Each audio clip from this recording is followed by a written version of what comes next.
A gente precisa entender, quando é dito uma coisa como essa, as possibilidades dos dois times, né? São Paulo hoje tem um time para jogar de igual para igual com o Flamengo? Não tem. Para tentar ter a posse, ocupar o campo de ataque, pressionar o Flamengo? Não tem. São times de níveis muito diferentes. Então, quando o São Paulo vai enfrentar o Flamengo, o que ele pode fazer? Tentar se defender muito bem e explorar um ou outro contra-ataque, tentar roubar uma outra bola na saída, como foi o primeiro gol, um erro do Pulgar, o São Paulo estava bem posicionado na frente, recupera, sai o gol. Depois disso, marca muito bem. Ao longo do primeiro tempo inteiro, qual chance de gol teve o Flamengo, além do gol marcado pelo Arrascaeta de pênalti?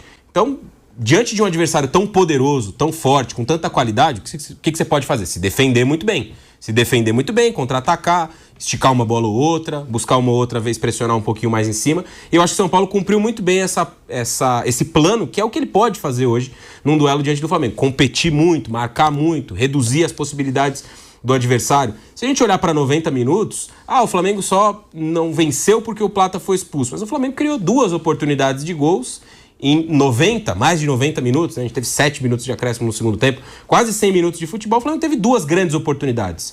O pênalti e o gol também marcado pelo Samuel Lino, né? Uma jogada pelo lado direito ali, o cruzamento.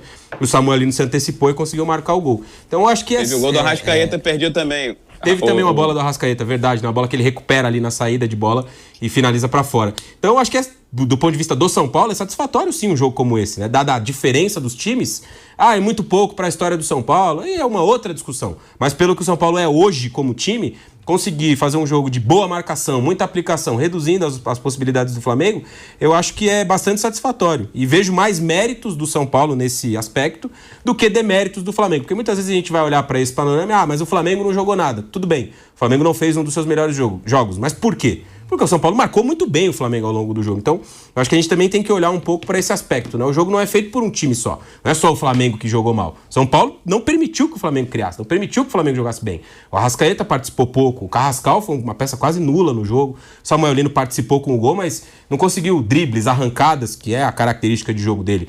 Então, acho que o São Paulo reduziu bem as possibilidades do Flamengo e diante deste panorama, o São Paulo fez, na minha visão, um bom jogo. Mas no 11 contra 11, Guilherme, dificilmente o São Paulo conseguiria um empate. Explico difícil, por quê. Porque muito difícil. A estratégia utilizada pelo Felipe Luiz, ela replica e reflete outras situações desfavoráveis do Flamengo, quando esteve jogando com um jogador a menos. Inclusive, quando o nobre, hiperinteligente, o gênio, o superdotado Plata foi expulso jogando lá em Avejaneda, na Argentina, no 0-0 com o Racing. E aí ele tentou replicar hoje, mas acho que dificilmente no 11 contra 11, São Paulo conseguiria buscar esse empate, porque não teria mudado o esquema, a estratégia não teria aberto mão dos homens de frente. O que o Felipe Luiz foi obrigado a fazer por conta da genialidade, o Oscar da sabedoria para esse rapaz, viu? Acho que ele vai ser premiado ao final dessa temporada. Foi tentar se defender, se proteger, mas dessa vez não funcionou, até porque acho que o gol do São Paulo saiu. O Plata foi expulso muito pouco depois do Flamengo fazer o 2-1 e o gol de empate do São Paulo também saiu muito precocemente, muito brevemente. Porque se tivesse demorado um pouco mais, o São Paulo teria se escancarado, teria se aberto. E aí, às vezes, numa puxada de contra-ataque, o Flamengo poderia ter matado a partida. Então, eu boto muito na conta, viu, Raí? Mas demais na conta do Gonçalo Plata. Mais um vermelhinho pra ele. Não, sem dúvida, eu concordo 100% com você nessa, Viga. Acho que no 11 contra 11, ali um 2-1 pro Flamengo,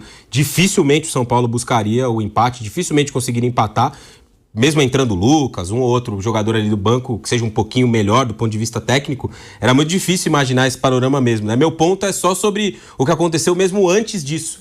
Eu acho que o São Paulo teve muitos méritos em carregar o jogo até o segundo tempo, num 1-1, num panorama ali de sofrer pouco, né? Verdade. Mas eu concordo com você 100%. Se o Plata Verdade, até porque o jogo aqui no Maracanã não deu nem pro torcedor do São Paulo torcer, né? Não, foi uma massa. Se você lembrar bem. Não deu nem pra torcer. 2-0 foi muito pouco. Chegou uma hora que o Flamengo ficou administrando o placar. E a evolução do São Paulo de lá pra cá foi muito grande. O Lian tava no Maracanã. Não sei se o Piperno levou lá o secador nuclear, esse desgramado palmeirense, também para acompanhar Lian e companhia. Mas não deu nem pra torcer. Não teve nem graça. O jogo agora, eu acho que no todo, São Paulo foi melhor que o Flamengo. Não porque foi uma atuação exuberante, mas esteve amassando mais, pressionando mais, marcando mais tempo alto e tendo mais finalizações e mais oportunidades de gol, né, o nuclear Piperno? Não, é que naquele dia, Viga, eu ainda não torcia pro São Paulo, porque o Lian ainda não havia abandonado o São Paulo.